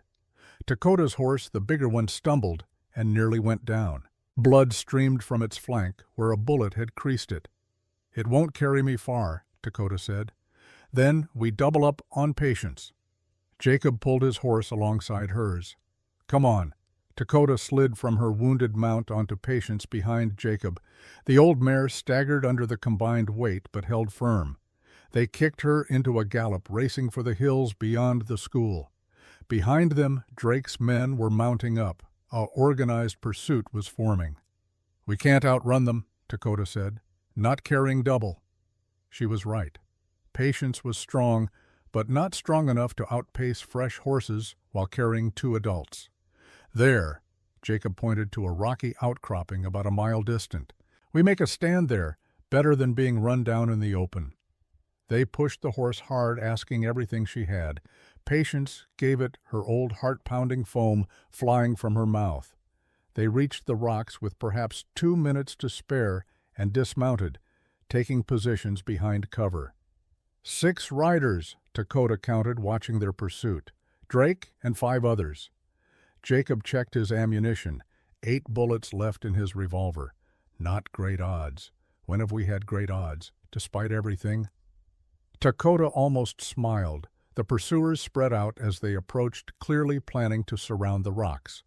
Drake called out from a safe distance, "Mercer, give it up. You can't win this." "We don't have to win," Jacob shouted back. "We just have to survive long enough for word to spread about what you're doing here. No one will believe you. I'm a decorated Army officer. You're a nobody and a murderer of soldiers." Drake's voice was supremely confident. "Last chance. Surrender now, and I'll make your deaths quick." Jacob looked at Dakota. Her veil had fallen away, revealing her face scarred and fierce and beautiful in the harsh sunlight. "Any regrets?" he asked. "Only that we did not get Naichi out. We'll find another way. If we survive. When we survive." She smiled at him, a true smile full of warmth and trust. "Then we survive together." The first shot rang out. The battle was joined. It was brutal and desperate. Drake's men tried to flank them, but the rocks provided good cover and narrow approaches. Jacob dropped one attacker who got too close. Dakota's shooting was deadly accurate despite her injured leg, forcing her into awkward positions. But they were running out of ammunition. Jacob was down to 3 bullets. Dakota had 4. Then reinforcements arrived, but not for Drake. A group of Apache warriors appeared on the ridge above them, perhaps a dozen, armed with rifles and traditional weapons. At their head was an older man with iron-gray hair and a face like carved stone. Drake's men saw them, and their courage failed. They wheeled their horses and fled back toward St. Catherine's. Drake hesitated, rage and calculation warring on his face. Then he too turned and rode away, but not before shouting a final threat. "This isn't over, Mercer. You're dead men, both of you." The Apache warriors descended from the ridge.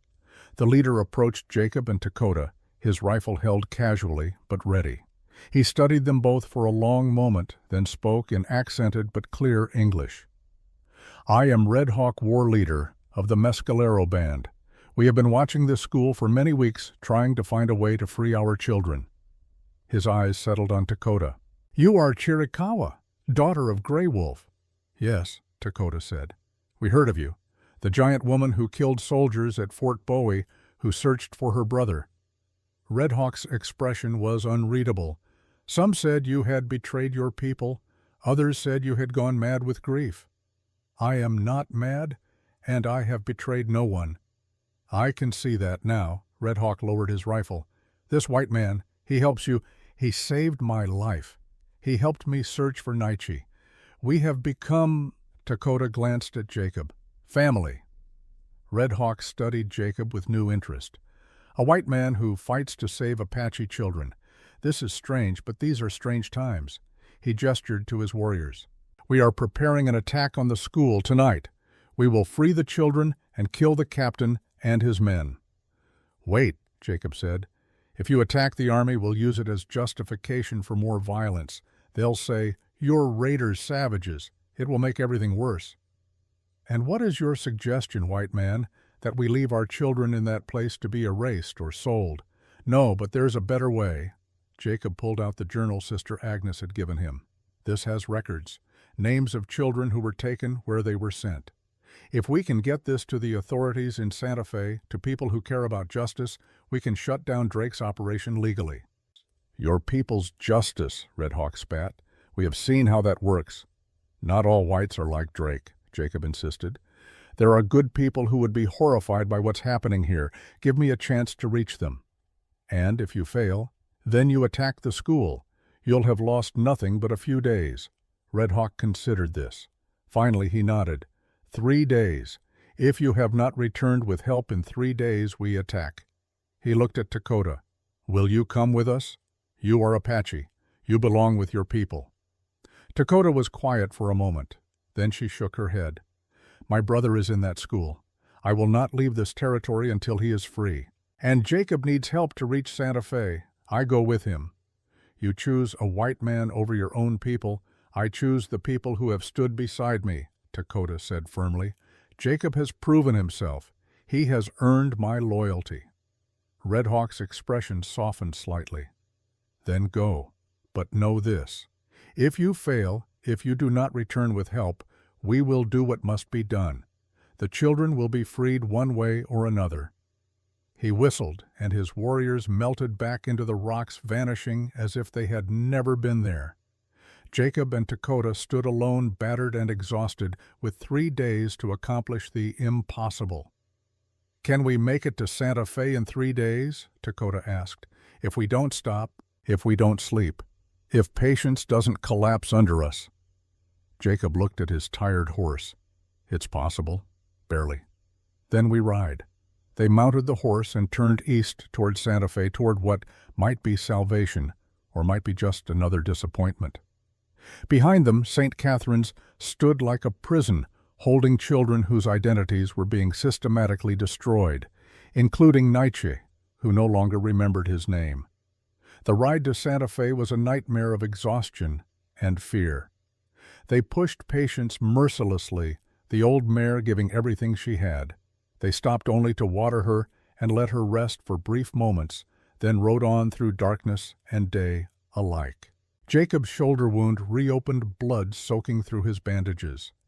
Dakota's leg swelled from the constant strain, but they kept riding, knowing that every hour that passed was an hour closer to Red Hawk's deadline.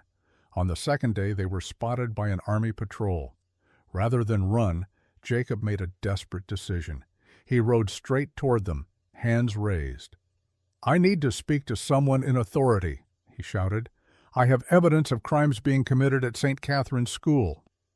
The patrol leader, a young lieutenant, looked skeptical. But something in Jacob's face and the urgency of his voice made him listen. "Come with us," the lieutenant said. "The territorial governor is in Santa Fe. If your evidence is real, he'll want to see it." They were escorted to Santa Fe, arriving on the evening of the second day. Filthy, exhausted, barely able to stand, they were brought before Governor Edmund Ross, a stern man with honest eyes. Jacob laid out everything.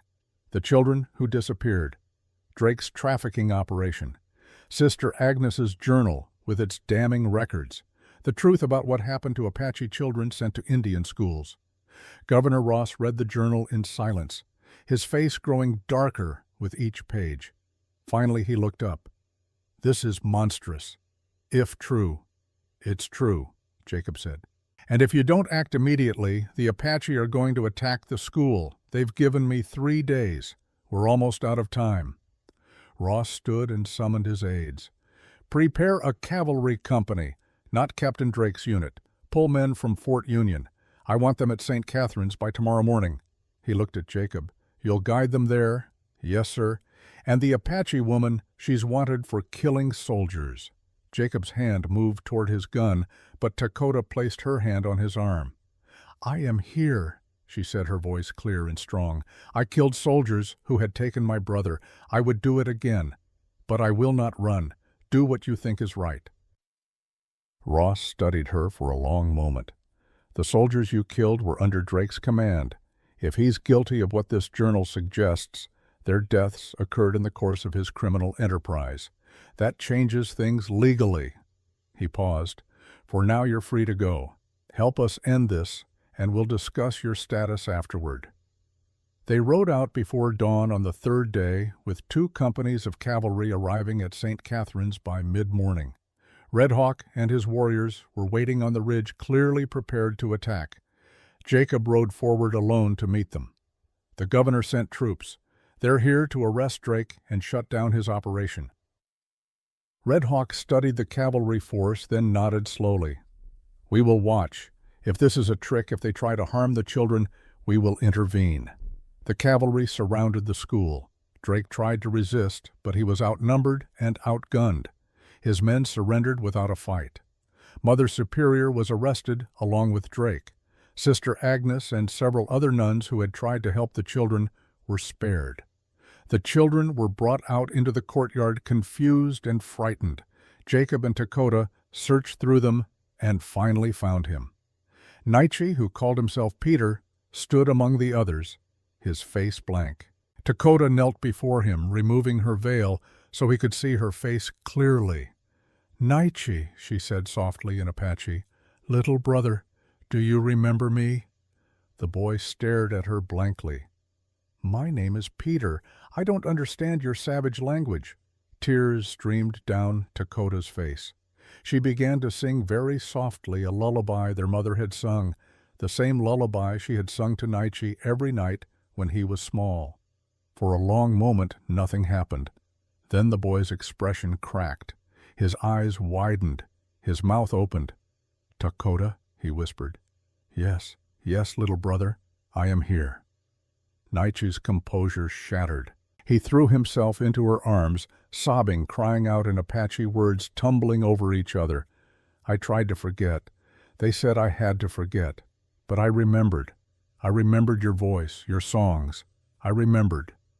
Dakota held him, this small boy who was all she had left of her family, and wept. Jacob stood nearby, giving them space, his own eyes wet. Red Hawk descended from the ridge with his warriors. Governor Ross tensed, but the Apache leader simply walked to where Dakota knelt with her brother. The children, Red Hawk said. What happens to them now? Ross stepped forward. They'll be returned to their families if possible. Those whose families can't be found will be placed in better facilities, real schools where they'll be treated with dignity. Words, Red Hawk said. Easy to say. Then watch us, Ross replied. Hold us accountable. If we fail these children again, you'll have every right to take action. It wasn't perfect. It wasn't complete justice. But it was a beginning. Over the following weeks, the story of Drake's crimes spread across the territory. The trafficking operation was dismantled. Drake himself was tried and hanged. Jacob and Dakota attended the trial. Drake showed no remorse even as the evidence mounted. Sister Agnes's journal was read aloud, each name a nail in his coffin. When the judge pronounced the death sentence, Drake's cold eyes finally flickered with fear. He was hanged 3 days later at dawn. Jacob did not watch, but Dakota did. She owed Naichi that much. Other schools were investigated, and while not all were as corrupt as St. Catherine's reforms, were begun. Jacob's shoulder healed fully.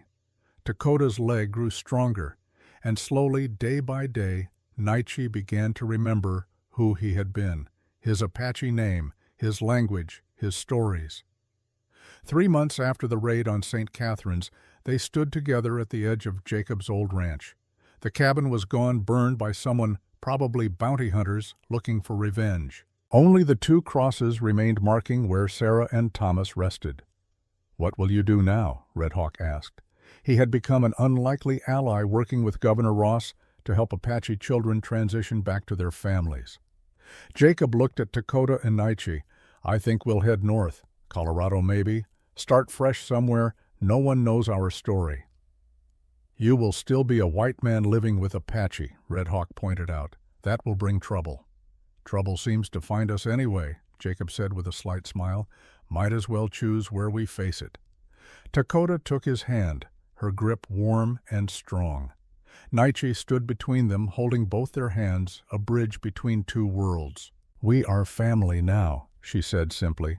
"Where we go together." They mounted their horses and rode away from the ranch, away from the graves, away from the past.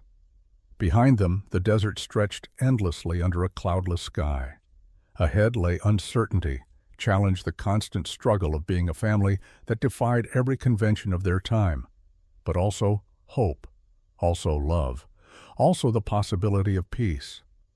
Jacob Mercer had spent 3 years dead inside, haunted by ghosts, waiting for an end that never came.